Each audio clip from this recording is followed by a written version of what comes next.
봅시다. 베드로후서 3장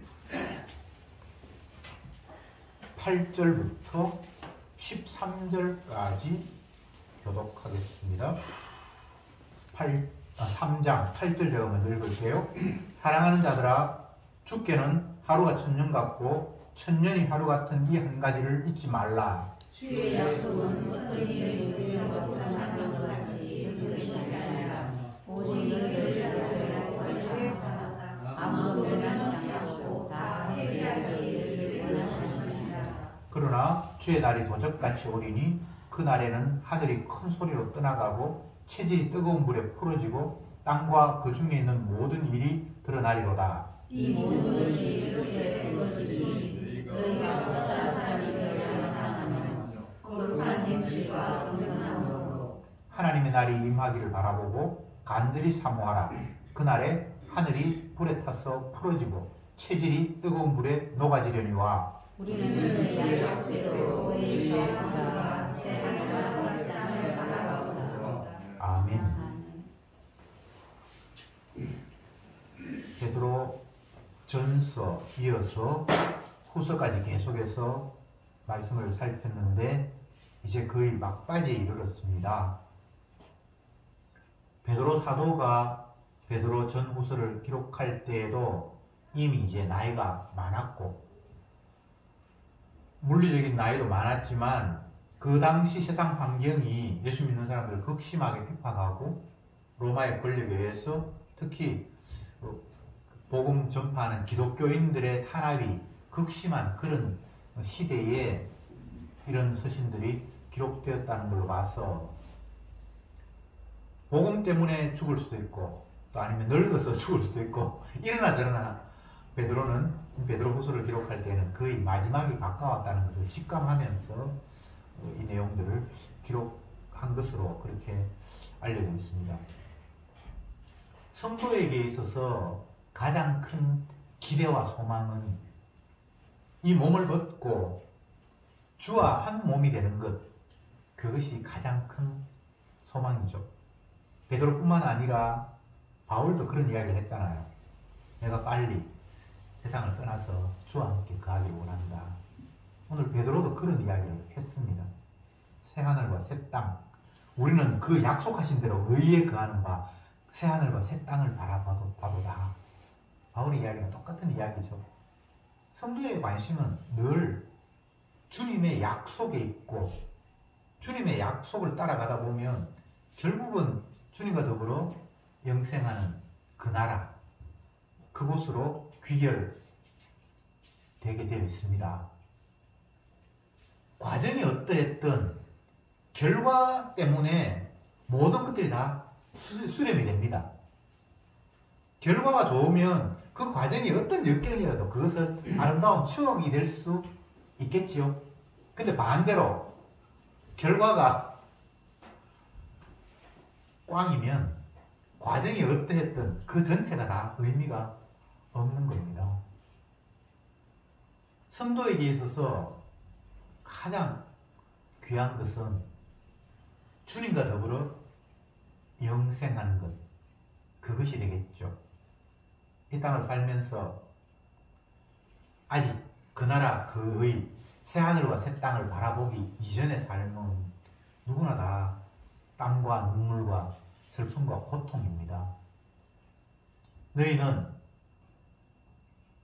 선악과를 따먹었기 때문에 이 땅에서 이마에 땀이 흘러야 하고 해산하는 수고를 겪어야만 한다 라고 주님이 이미 말씀하셨잖아요. 그건 변할 수 없는 거거든요. 하나님의 말씀은 돌이킬 수 없잖아요.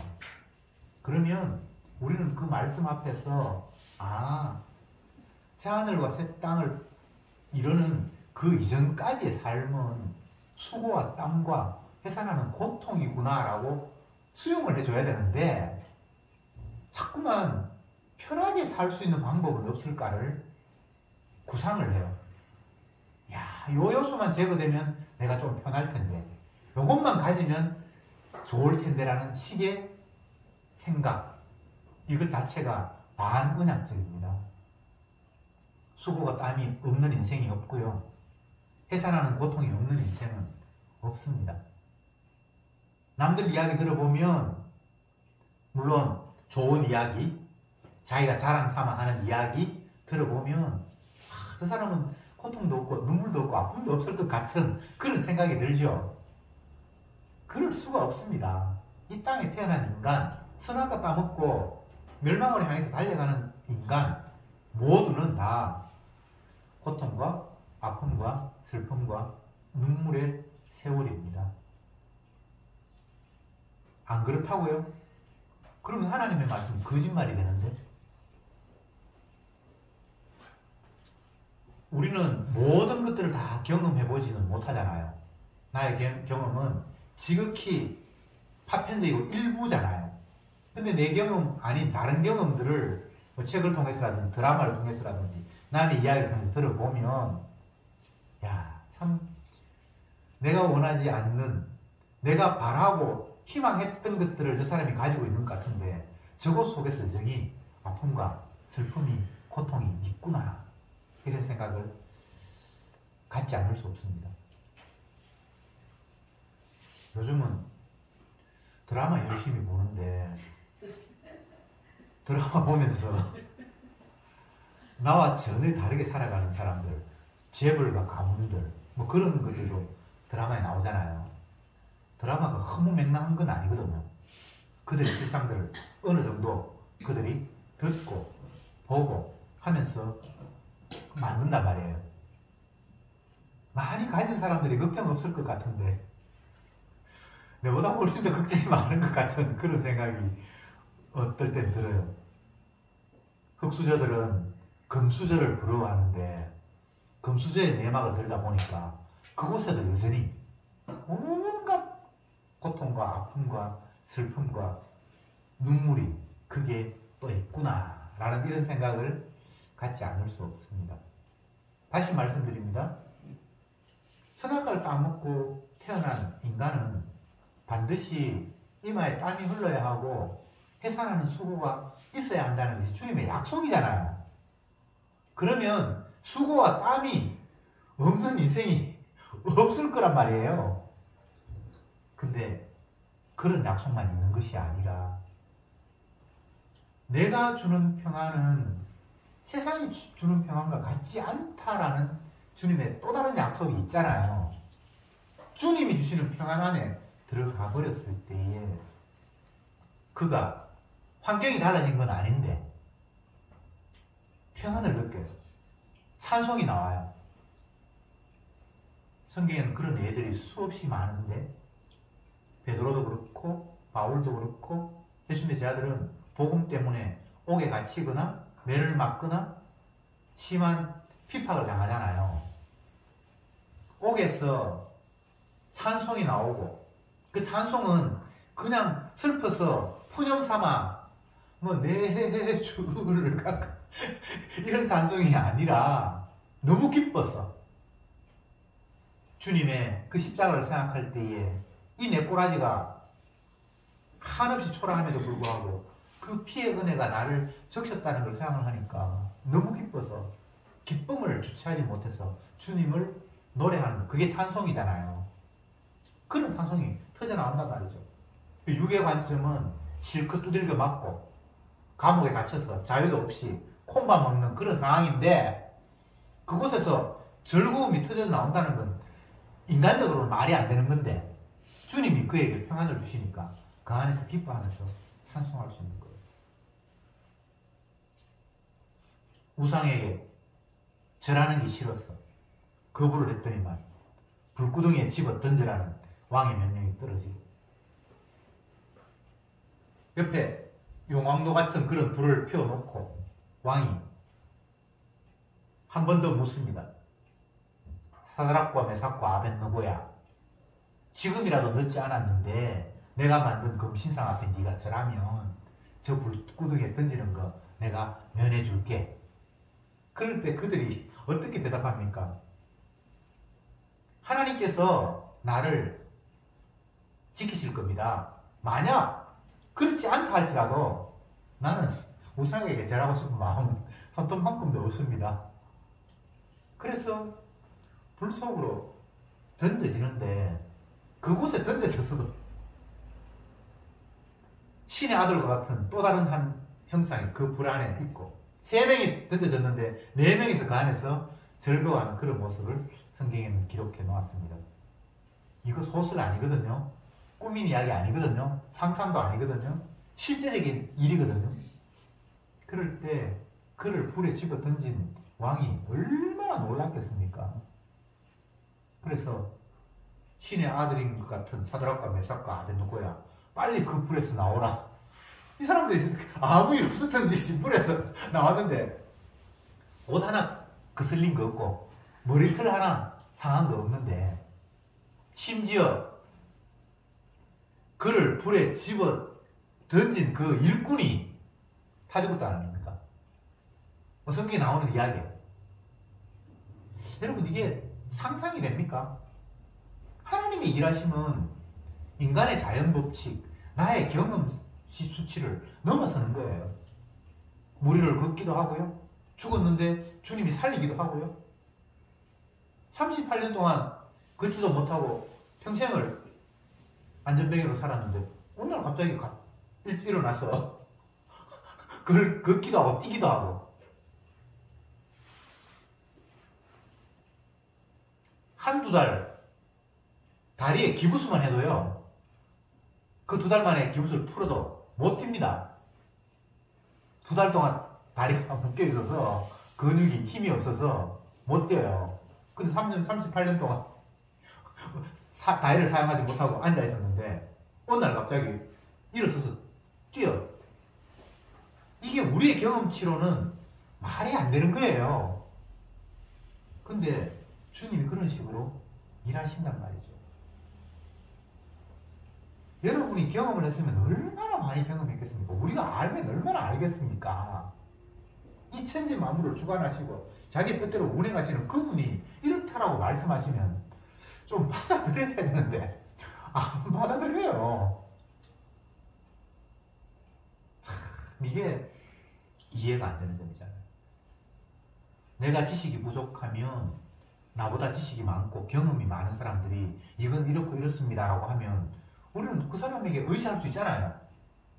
그렇잖아요. 근데 하나님은 지식 정도가 아니고 모든 것들을 자기가 주관하시는 분인데 그분이 이러하다라고 생각하면 내가 이 짧은 머리 짱구 이거 굴려가지고 안 그럴 것 같은데 이렇게 생각하면서 거부하는 이 자체가 굉장히 웃기는 거잖아요. 근데 우리는 그렇게 살아가요. 도대체 이게 논리적으로 여러분 해명이 됩니까? 이해가 됩니까? 이건 마귀의 개입이라는 이야기 말고는 사실은 답이 없어요. 마귀가 우리 눈에 안 보여서 없는 것처럼 우리를 평소에 취급하면서 살잖아요. 그런데 하나님 말씀에 비춰서 우리의 일거수일투족을 내가 왜 이런 식으로 결정하고 행동하는가를 따져보면 마귀가 나를 갖고 노는구나. 내가 오늘도 마귀의 그 노름판에 완전히 놀아놨구나라는 것을 인정할 수밖에 없어요. 내가 도저히 설명이 안 되는 일을 내가 하고 있어요. 모순된 일들이 계속해서 내 삶에서 반복되고 있어요.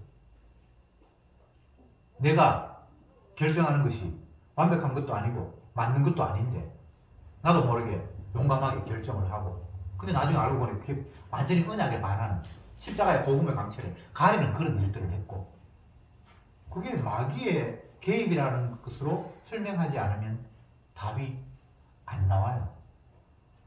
오늘 본문으로 다시 한번 들어가 봅시다.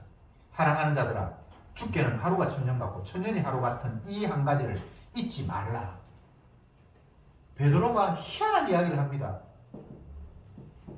왜 이런 이야기를 하는가 하면 하나님이 말씀하시기를 주의 강림이 이제 가까웠다. 쉽게 이야기하면 종말이다.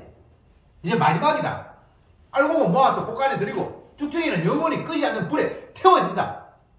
이렇게 사도들이 성령을 받아서 막 이야기를 하니까 성령 받지 못한 그 당시 종교꾼들 자기 열심으로 하나님 섬겨서 나는 하나님 백성이고 복받았고 천국 갈 사람이라고 확신하는 그 종교꾼들이 하는 이야기가 사도들의 이야기 웃기고 있네.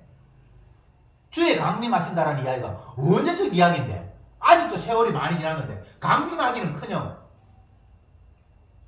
세상이 어제처럼 여전하잖아. 그러니까 사도의 말이 다 가짜야.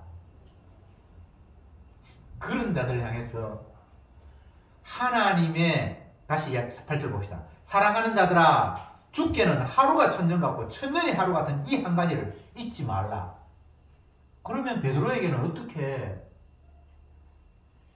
하루가 천년 같고 천년이 하루 같다라는 이런 희한한 논리가 그 입에서 툭 튀어나왔을까요? 이것도 신기하죠, 그죠? 이 사람이 뭐 이런 걸 과학에서 배웠겠습니까? 뭐 아인슈타인의 상대성 원리를 지금 알아서 이런 이야기 하는 겁니까? 아니에요. 주의 영이 임하니까. 야, 이 어리석은 사람들아, 이 세상은 주님의 손에 움직여지고 모든 것들이 하나님의 약속을 이루기 위해서 이 판이 돌아가는 거야. 너를 위한 판이 아니야. 예수 그리스도의 주 되심을 드러내고 주님의 영광을 드러내기 위해서, 그리고 주님이 약속하신 것들이 이루어지는 판이 이 세상 판이야. 그래서 주님이 재림하신다는 말은, 강림하신다는 말은 틀림없는 말이고, 곧 온다는 말도 너희들의 시간 개념으로 뭐 곧이 15분인지 아니면 하루인지 그런 식의 시간 개념이 아니라 주님의 시간 개념으로, 주님은 하루가 천년 같고 천년이 하루 같고 우리의 시간 개념과 달라. 이거 잊지 마 라고 성도에게 이야기를 했단 말이죠. 우리에게는 우리 나름대로의 시간이 있어요. 근데 하나님의 시간은 우리 시간과 다르다는 거예요. 나는 천년이 것처럼 굉장히 긴데 주님은 그게 하루처럼 그렇게 느껴질 수도 있고, 또 반대로 나에게는 하루인데 주님에게는 천년이 될 수도 있고, 네 기준으로 시간을 생각하거나 환경을 이해하거나 하는 거, 그거 반칙이야. 세상은 예수님의 관점에서 풀어야 돼요. 그러니까 이제 멘붕이 오는 거예요. 아니 그러면 우리에게 말씀을 하셨는데 우리의 시간관념으로 시간을 이해하지 않고 예수님의 시간 개념으로 시간을 이해한다? 이것도 말이 안 되잖아요. 내가 예수님의 시간 개념을 알 수도 없고. 그러니까 언약의 관점, 주님의 은혜의 관점이 아니면 사도가 하는 이야기는 뭐가 말이 안 되는 거예요. 뒤죽박죽이에요. 성경을 비과학적이다, 논리적이지 않다, 사람들은 그렇게 말할 수밖에 없죠. 지가 하는 것은 과학이고 논리니까. 근데 성경은 주님의 관점이에요. 주님의 관점. 그리고 주님이 곧 오신다고 하면 인간의 곧 개념과는 다를 수 있어요. 그러나 주님의 관점에는 곧이에요. 시작하신 분이 끝내는 것, 그거 지극히 당연하잖아요. 주님은 이 세상을 부수기 위해서 만들었어요. 불태우기 위해서 간직하고 있어요. 그게 주님의 말씀이에요. 근데 우리는 자기가 만들었고 자기가 왜 부숴?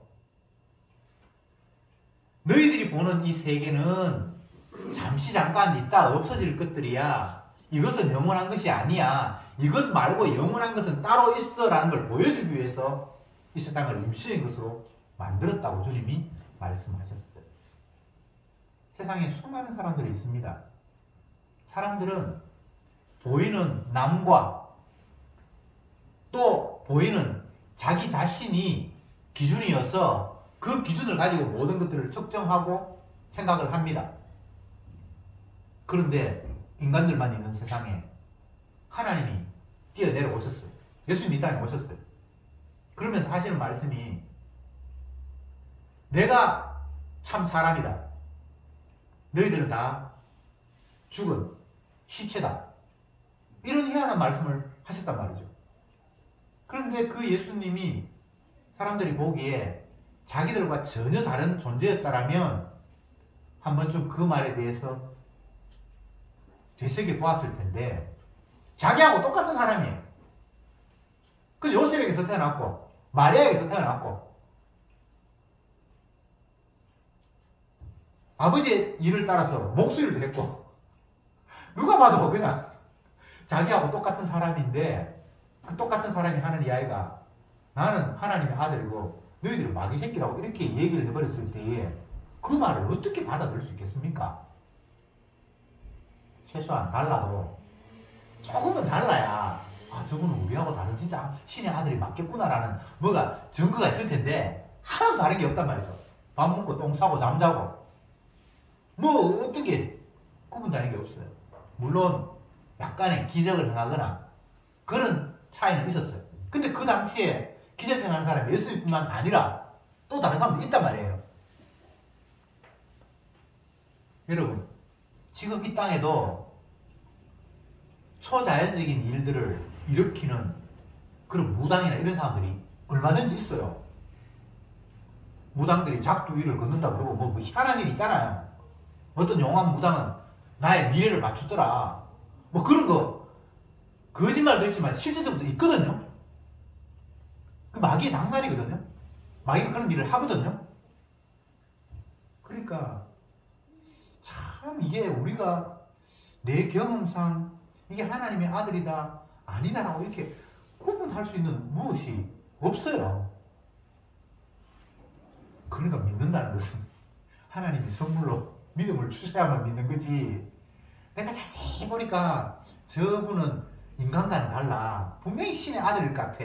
내가 예리한 판단력으로 당신은 신의 아들입니다. 그렇게 영접할 수 있는 방법은 없어요. 공부해서 신을 알고 열심히 공부해서 아, 이 성경 말씀은 인간이 지은 저서가 아니라 이건 신의 말씀이구나 이렇게 분별할 수 있는 능력은 인간에게는 없어요. 그래서 우리는 하나님을 영접한다? 그건 도저히 불가능한 겁니다. 영접하는 자, 그 이름을 믿는 자들에게는 하나님의 자녀가 되는 권세를 주셨으니 이는 혈통으로나 육정으로나 사람의 뜻으로 난 것이 아니라 하나님께로 난 자다. 희한한 이야기를 해요. 아무도 예수님을 영접하지 못한대요. 사도 요한의 말에 의하면 하나님의 아들 빛이 세상에 왔는데 세상은 어둠이어서 그 빛을 알아보지 못한대요. 그래서 다 그 빛을 발로 차버리고 예수님을 죽여버린대요. 그렇게 말해놓고는 그러나 영접하는 자가 있다. 근데 그 영접하는 자는 지가 똑똑해서 사람의 지혜나 혈통으로나 그런 것 때문에 영접한 것이 아니고 만세전에 하나님께 택한 백성이어서 영접하게 됐다. 그런 사람은 땅에서 태어난 것이 아니라 하늘로부터 난 자다라고 이야기를 하고 있다 이 말입니다. 요 이야기 속에 사람은 할 수 없죠, 그죠? 혈통으로나 육정으로는 빛인 어둠이 내가 빛을 영접할 수 있는 방법은 없잖아요. 그런데 영접하는 자가 생긴대요. 그건 그 사람의 아이디어가 아니고 하나님께서 하게 하셨다는 거예요. 예수 믿는 거 우리가 못합니다. 믿음 갖는 거 안 됩니다. 하나님의 약속을 믿는다. 약속을 사모한다. 이건 이 인간에게는 있을 수 없는 일이에요. 그런데 주님이 그런 마음을 갖게 하는 사람이 있다는 거예요. 그러니까 그런 마음을 갖는 사람은 똑똑한 사람이라서가 아니라 하나님의 택한 백성이어서 그렇다는 거예요. 이 이야기는 사도들이 내 이야기 너희들 좀 믿고 천국 가라 이런 이야기가 아닙니다. 하나님이 세상을 이렇게 둘로 나누었다는 거예요. 멸망받을 자가 있고 구원 얻을 자가 있다는 거예요. 그냥 그 사실뿐이에요. 너희들 내 말 들어라 이런 이야기가 아니에요. 들으라 그런다고 듣는 인간이 아니지만 참 복음 전파는 아주 냉정해요. 뭐 억지로 내 편 만들기 위해서 사람들에게 친근감을 갖는다든지 그런 게 없어요. 세상은 다 내 편 만들기 위해서 뭐 장사하는 사람들은 물건 하나 더 팔기 위해서 사람들의 기호를 파악해서 그가 혹할 만한 무언가를 가지고 미끼를 던지고 뭐 이렇게 하잖아요. 근데 복음은 그런 게 없어요. 오히려 아주 쌀쌀맞고 냉정해. 기쁜 소식이라고 하는데 인간의 관점에서는 그보다 더 차가운 말이 없어요. 뭐 정이 없어. 뭐 말 붙일 만한 그런 뭐 뉘앙스가 하나도 이 이야기에는 없는 거예요. 그러면서 그게 기쁜 소식이래요. 이게 어떻게 기쁜 소식입니까? 유일하게 하나님의 택함을 받은 자, 베드로식으로 이야기하면 예수 그리스도의 핏뿌림을 입은 자에게만 이게 기쁜 소식이 되는 거예요. 제가 사도들이 똑같이 육을 가지고 있으면서 고통과 어려움의 환경에 있어서 원망과 불평과 짜증을 내야 될 그 환경 속에서 주님이 주시는 평안을 입어서 그 안에서 찬송하는 일이 벌어진다라고 얘기했잖아요. 불 속에 뛰어들었는데도 평안하게 주님이 주시는 평안이죠, 그죠? 그 사람의 믿음이 굳게 있어서가 아니고 주님이 그 상황에서 평안을 주신 거예요. 내가 주시는 평안은 세상이 주는 평안과 같지 않다. 참 이게 희한한 거예요. 어떤 권사님이 지난주에 이런 이야기를 했어요. 지난 여름에 아들이 코로나에 걸려가지고 갑자기 부산 그 의료원에 실려가고 가족들 격리되고 난리가 났는데 면회도 못하고 아무것도 안 되는데 간접적으로 들려오는 소식에 의하면 자기 며느리가 간호사에서 뭐 그쪽에 간호사 하는 사람하고 간접적으로 연락이 왔는데 한 4일이 지나니까 뭐가 수치가 엄청나게 올라가고 뭐가 어쩌고 해서 정말 이러다가 내 아들을 잃을 수도 있겠구나라는 그런 불안감이 막 왔는데 자기도 모르게 하나님 이런 사태입니다. 내가 내 아들 살려달라는 이야기는 복음을 알아서 참으로 못하겠고 주님 당신의 뜻대로 해주십시오. 그렇지만 제 속마음으로는 건강하게 다시 회복되었으면 좋겠습니다 라고 이렇게 자기도 모르게 그런 기도가 막 터져 나오더래요. 그러면서 한편으로는 주님이 자기 뜻대로 하시겠지. 그러니까 이 불안한 인간의 마음과 주님께서 주시는 그 차분함이 공존하는 그런 이상한 경험들을 지난 여름에 했다. 이제 그런 말씀을 하셨어요. 인간적으로 보면 불안해서 어쩔 줄 모르는 것만이 있어야 되잖아요. 그죠? 그렇잖아요. 아들이 뭐 지금 질병에 걸려서 죽을지 모른다라는 그 상황에서는 근데 이상하게 또 한편 주님께서 주시는 평안함이 있었던 것 같아요.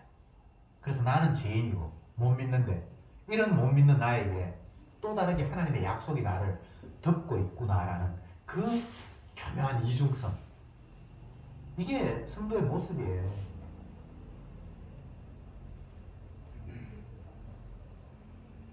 구절에 봅시다. 주의 약속은, 이게 중요한 게 약속입니다. 어떤 이들에게 더디다고 생각하는 같이 더딘 것이 아니라 오직 너희를 대하여 오래 참으사 아무도 멸망치 않고 다 회개에 이르기를 원하시느니라. 불신자들은 주님의 강림한다는 약속이 거짓말이야, 곧 오신다 해놓고는 시간이 많이 지났는데 아직도 오지 않으니까 그 이야기는 거짓말이야 라고 판단하고 있고, 사도는 주의 약속은 더디다고 생각하는 같이 그게 더딘 게 아니다, 다만 구원 얻을 자가 회개하도록 이르기 위해서 지금 주님이 참고 계시는 거다. 전혀 해석이 다르죠, 그죠? 왜? 주님의 관점에서 그 시간을 바라보기 때문입니다. 주님은 자기 약속 이루기 위해서 건질 자를 건지기 위해서, 그가 아직 회개하지 않았기 때문에 회개하기 위해서 기다리기 때문에 어떤 사람에게 그 시간이 지체된다고 생각할 수 있지만 주님의 약속은 결코 더디거나 지체되는 건 아니야 라고 이야기를 하고 있습니다. 주님은 자기 약속 이루는 일에 모든 것들을 다 걸어요. 이전 성경 공부 시간에 우리가 살펴봤잖아요. 한 왕가가, 왕이 살해당하고 그 엄마가 그 왕권을 지키기 위해서 손자를 죽이고, 그런 가운데 또 어떤 여인은 자기 조카를 몰래 숨겨서 빼돌리고 결국은 제사장에 의해서 그 여자가 자기가 왕권을 차지하기 위해서 손자를 죽였던 그 사람을 죽이고 하나님의 혈통을 다시 잇고, 이 모든 일들이 인간적인 관점에서 해석을 하면 다양한 고고한 해석이 나올 수 있지만 궁극적으로는 하나님께서 다윗의 가문을 통해서 그 유다의 나라를 왕권을 잇겠다라는 것과 아합의 가문은 하나님의 저주를 받아서 다 진멸하겠다라는 그 이야기에 그냥 성취 말고는 다른 게 없어요. 하나님은 약속하신 거 반드시 이룬다. 오늘 9절에서도 주의 약속은 사도가 하는 이야기가 주의 약속은 반드시 성취돼. 옛날에는 물로 하나님께서 심판을 맛보기로 보여주셨지만 마지막에는 불로 하나님이 심판하시는 거야.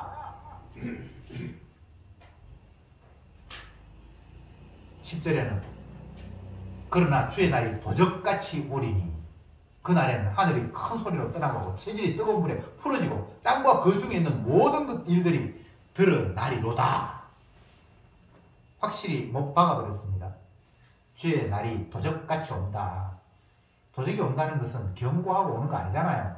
예상도 못했는데 침투하는 거잖아요. 그런 것처럼 주의 날이 순식간에 들어닥칠 것이고 그날에는 뭐 이 땅에 있는 모든 것들이 다 불타 없어진다.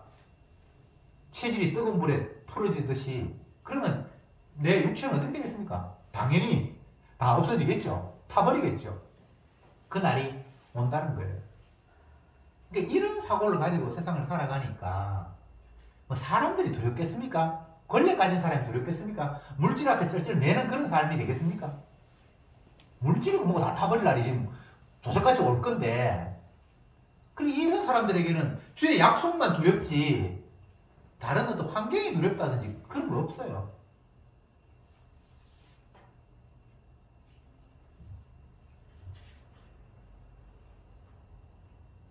친구들 중에 한 사람이 이제 퇴직을 하고 서울 살다가 경기도 양평에 750평 땅 사서 집 짓고 앞뒤로 다 바치고 남편은 열심히 농사 짓고 자기는 뭐 책도 읽고 빔 프로젝트 그거 집에 설치했는데 하루에 한 편 영화 보고 뭐 딸 일 있으면 따는 건 자기가 안 되고 오이 따고 가지 따고 뭐 열매 따는 것만 하고 흙에 손 묻히는 거 자기는 안 한대. 그러니까 다른 친구가 와 부럽다 그런 이야기를 나누고 그런 일이 있었습니다. 근데 전혀 이 사도의 관점이 아니잖아요. 주의 날이 도적같이 임한다.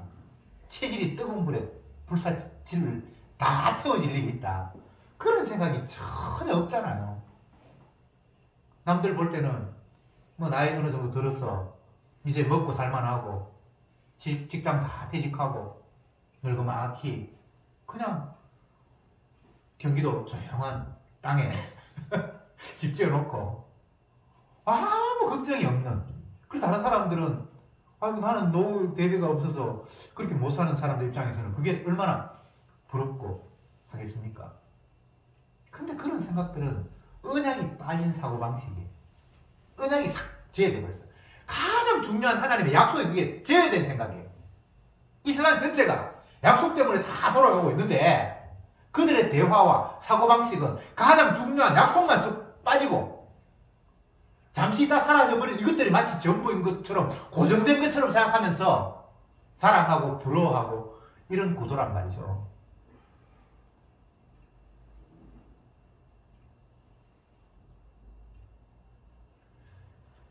(13절) 봅시다.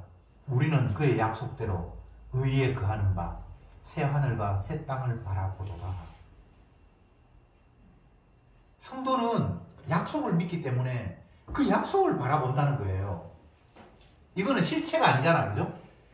실체는 복음 때문에 핍박을 받고 또 아니면 육이 있기 때문에 먹고 살아야 되고 먹을 거 준비해야 되고 이게 육의 실체인데 하나님의 약속을 믿으니까 주님의 약속대로 이제 곧 주님이 새하늘과 새 땅을 마련하셨고 우리는 주님과 더불어 영생할 것이다라는 것이 그게 우리에게 크게 다가오지 않냐라고 사도가 이야기를 하고 있는 겁니다.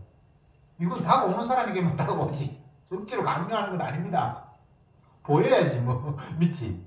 그런 사람들은 안 믿죠. 안 믿을 사람은 안 믿어야 되죠. 그러나 주의 약속이 믿어지는 사람은 눈에 보이는 거 이것에 현혹되다가 너무나 큰 약속이 우리에게 확 다가오니까 눈에 보이는 게 이게 시시한 거예요. 임시적이라고 그냥 깨달아지니까 아이고 뭐 이따가 말할 거 저건 뭐 그게 중요하지도 않아요. 내 몸도 중요하지 않아요. 이것도 다 이따가 잠시 있다 사라져버릴 것인 게 뻔하니까 한 번 죽는 것도 하나님이 정하신 바고 그 후에 영원한 심판이 따로 기다리고 있으니까 어차피 나는 이거는 죽는 거고.